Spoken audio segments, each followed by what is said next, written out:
Hello বন্ধুরা, welcome to my channel চটপটি রাঁধুনি। আজকে আমি বানাবো মোচা দিয়ে চপ, নিরামিষ চপ বানাবো। বিকেলবেলা চায়ের সাথে এরকম মোচার চপ বানালে হেভি লাগবে খেতে। তো চলো বানিয়ে ফেলি সহজ পদ্ধতিতে মোচার চপ। তার জন্য আমি এখানে মোচাটাকে ছাড়িয়ে নিয়েছি। ছাড়িয়ে নিয়ে মোচাটা কিন্তু আমি কুচু কুচু করে কাটিনি, আমি এমনি ওই লম্বা আর ওই পাখনাটাকে কেটে নিয়ে বার করে নিয়ে শুধু লম্বা লম্বা করেই রেখেছি। তারপর বাকি যে ছোট্ট পোর্শনটা ওটাকে স্লাইস করে কেটে একটু কুচি করেছি। অর্ধেকটা ছাড়িয়ে নিয়ে লাস্টে যেটুকু কচি পার্ট থাকে ওই পার্টটাকে শুধু এরকমভাবে কেটেছি, আর বাদ বাকি ওই ফুলগুলোকে আমি শুধু ওই মোটা ডাঁটি আর একটা পাখনার মতন থাকে ওটাকে কেটেছি। এবার এগুলোকে আমি ভালো করে ধুয়ে নিয়ে সেদ্ধ করব।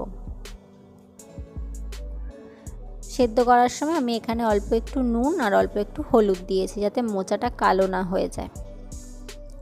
দিয়ে হালকা একটা উবাল আসলেই বন্ধ করে দিলেই হয়ে যাবে, খুব সেদ্ধ করতে হবে না। এরকম ফুটে গেলেই বন্ধ করে দিয়ে জলটা ছেঁকে নিতে হবে। আমি জলটা ছেঁকে নিয়ে তারপরে কিন্তু মোচাগুলোকে ছুরি দিয়ে ছোট ছোট করে কেটেছি। কাঁচা অবস্থায় কাটতে গেলে হাতেও ভীষণ দাগ পড়ে যায় আর খুব প্রবলেমও হয়, আর এরকম গোটা সেদ্ধ করে নিয়ে কাটলে খুব সুবিধা হয়। তারপর আমি একটা ভাজা মশলা বানিয়ে নিয়েছি, তার মধ্যে দিয়েছি 1 চামচ জিরে আর 1 চামচ ধনে।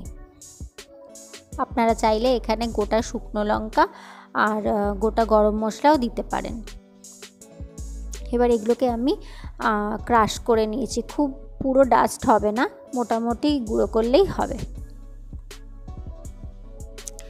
তারপরে সেদ্ধগুলোকে এরকমভাবে একটু একটু করে ছোট ছোটোভাবে কেটে নিয়েছি। সেদ্ধ করে নিয়ে কাটলে খুবই সুবিধা হয়, কারণ এটা পুরো নরম হয়ে যায়, তো একটুকুনিতে চাপ দিলেই পুরোপুরি হয়ে যায়। আমার এইটুকু কাটতে মোটামুটি 1 মিনিটের মতন লেগেছিল।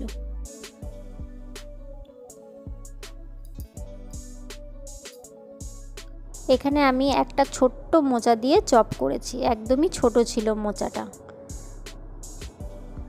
কিন্তু মোচাটা আপনাদের কচি দেখে নিলে ভালো হবে।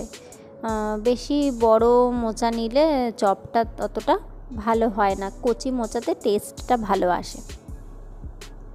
এরপর আমি কড়াইতে সাদা তেল দিয়েছি 2 টেবিল চামচ, আর সাদা জিরে ফোড়ন দিয়েছি। দিয়ে এখানে আমি 2 চামচের মতন আদা আর কাঁচা লঙ্কা বাটা দিয়েছি। ঝালটা যে যার মতন দেবেন, আর আদা এখানে আমি 1.5 ইঞ্চির মতন নিয়েছি একটা ছোট্ট মোচার জন্য। তারপরে এখানে আমি স্বাদ মতন লবণ আর 1 চামচ হলুদ দিয়ে দিয়েছি। হলুদটা আমি যখন মোচা সেদ্ধ করেছি তখনও একটু দিয়েছিলাম, তাই এখানে 1 চামচ দিয়েছি। আর জিরে গুঁড়ো দিয়েছি আর লঙ্কা গুঁড়ো দিয়েছি। এবার এই মশলাগুলোকে তেলের মধ্যে ভালো করে কষিয়ে নেব। তারপরে গরম মশলা দেব। গরম মশলাটা দিয়েও একটু নাড়িয়ে ওই মোচাগুলোকে এর মধ্যে দিয়ে দেবো। মোচা তো সেদ্ধ করাই আছে, তেমন সেদ্ধ করার কোনো ব্যাপার নেই। মোচাটা দিয়ে মশলার সাথে ভালো করে একটু কষাতে হবে।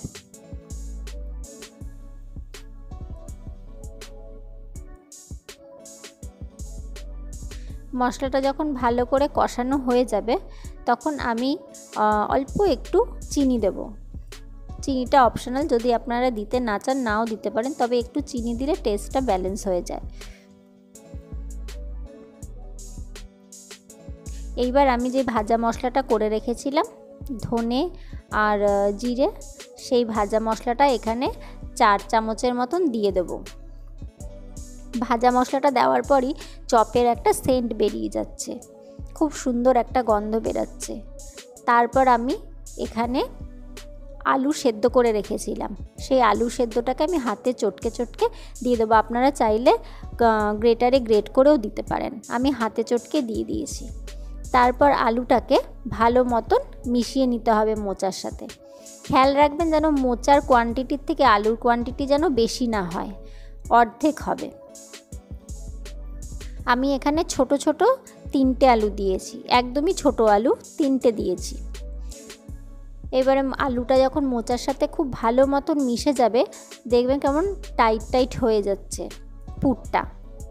যখন পুরটা খুব ভালো মতন ভাজা হয়ে যাবে তখন কিন্তু আমি একটা থালাতে এটাকে নামিয়ে নিয়েছি, কারণ একটুখানি ঠান্ডা না হলে চপের আকারে গড়া যাবে না। আর এখানে আমি ভাজা বাদাম নিয়েছিলাম, ভাজা বাদামটাকে আধ ভাঙা করে এই পুরের সাথে মিশিয়ে নিয়েছি। আপনারা যদি কাঁচা বাদাম ভেজে নিতে চান তাহলে ফোড়ন দেওয়ার আগে বাদামটা ভেজে তুলে নেবেন। তারপর এখানে আমি একটা প্লেটের মধ্যে বিস্কুটের গুঁড়ো নিয়েছি আর 1 চামচ মতন কর্নফ্লাওয়ার নিয়েছি। কর্নফ্লাওয়ারটা না দিলেও হবে, আমি দিয়েছি। আর তার মধ্যে দিয়েছি অল্প একটু নুন আর লঙ্কার গুঁড়ো দিয়ে এই বিস্কুটের গুঁড়োটা ভালো করে মিশিয়ে নেব। কর্নফ্লাওয়ারটা দিলে চপটা খুব সুন্দর হয় কোটিংটা। আর বিস্কুটের গুঁড়োর মধ্যে একটু নুন না দিলে ওপরের নুনতা ভাবটা থাকে না চপের।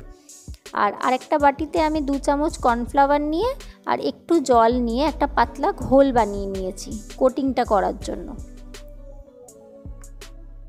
খেয়াল রাখবেন এই ঘোলটা যেন খুব গাঢ় না হয়, পাতলা হলেই হবে।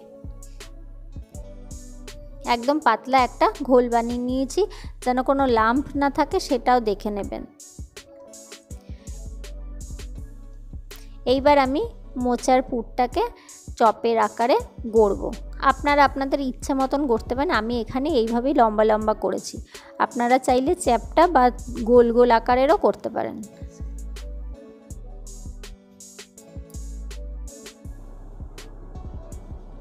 আমি এইভাবে প্রতিটা চপ গড়ে নেব।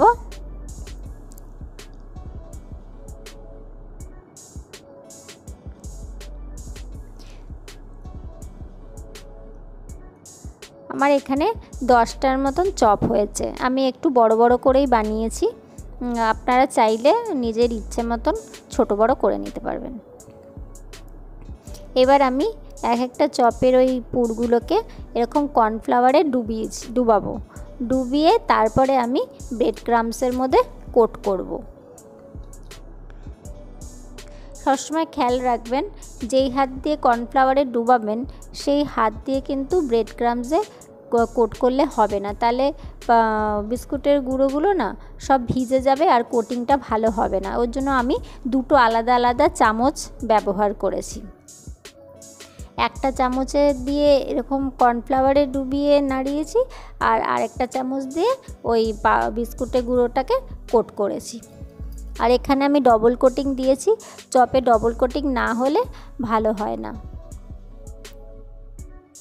আমি প্রত্যেকটা চপেই ঠিক একইভাবে ডবল কোট করে করে এরকমভাবে বানিয়ে নিয়েছি। লাস্টে হাত দিয়ে একটু চেপে চেপে দেবেন যাতে বিস্কুটের গুঁড়োগুলো ঝরে না পড়ে যায়, ভালো মতন সেট হয়ে যায়। দেখুন কি সুন্দর কোটিংটা হয়েছে। ঠিক সেম প্রসেসে ডবল কোট করে 2খানা চামচের সাহায্যে আমি প্রত্যেক কটা চপ গড়ে নেব।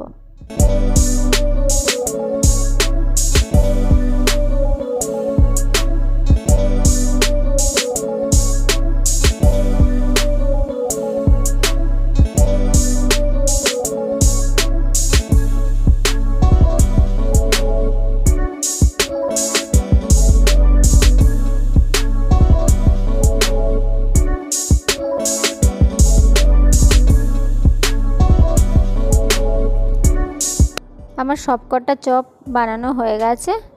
আপনারা চাইলে এই অবস্থাতে ফ্রিজে আধ ঘন্টা রেখে তারপর ভাজতে পারেন, তাহলে এই কোটিংটা খুব ভালো মতন সেট হয়ে যায়। আমার কাছে আজকে সময় ছিল না তাই আমি আর ফ্রিজে রাখতে পারিনি। আপনারা যখন বানাবেন আধ ঘন্টা মতন কি 1 ঘন্টা মতন ফ্রিজে রেখে তারপর তেলে ভাজবেন।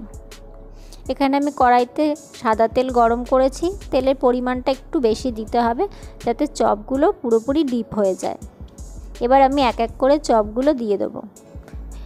তেলটা যখন দেবেন তখন তেলটা যেন খুব হাই হিট থাকে, কিন্তু দেওয়ার পরে সঙ্গে সঙ্গে ফ্লেমটা লো করে নিতে হবে, নাহলে ওপরে বিস্কুটের গুঁড়োর কোটিংটা সঙ্গে সঙ্গে লাল হয়ে যাবে আর ভালো মতন ভাজা হবে না। লো টু মিডিয়ামে রেখে চপগুলো ভাজবেন, তাহলে খুব সুন্দর ভেতর থেকে ভাজা হয়ে যাবে আর খেতেও খুব ভালো লাগবে। এই রেসিপিটা একবার বাড়িতে বানিয়ে আপনারা জানাবেন কমেন্ট করে যে কেমন লাগলো এই মোচার চপ। বাড়িতে যদি একবার বানিয়ে খান দোকানের চপ আর খেতে ইচ্ছা করবে না, ভীষণই টেস্টি হয়। সবকটা চপ ভাজতে আমার 5 থেকে 6 মিনিট মতন সময় লেগেছে। দেখুন সব কালারগুলো আস্তে আস্তে ব্রাউন হয়ে যাচ্ছে। এবার আলতো হাতে আলগা আলগা করে এপিট ওপিট করে ভেজে আস্তে আস্তে সব তুলে নেব।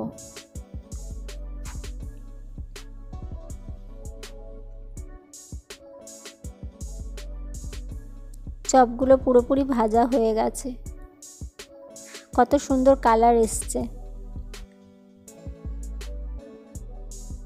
মিডিয়াম আঁচে দিয়ে ভাজলে ভীষণই ক্রাঞ্চি হয় ওপরের কোটিংটা। আমার সব চপ রেডি। রেসিপিটা যদি ভালো লেগে থাকে আপনারা ভিডিওতে একটা লাইক দেবেন, আর এখনও যদি সাবস্ক্রাইব না করে থাকেন তো সাবস্ক্রাইব করে পাশে থাকবেন।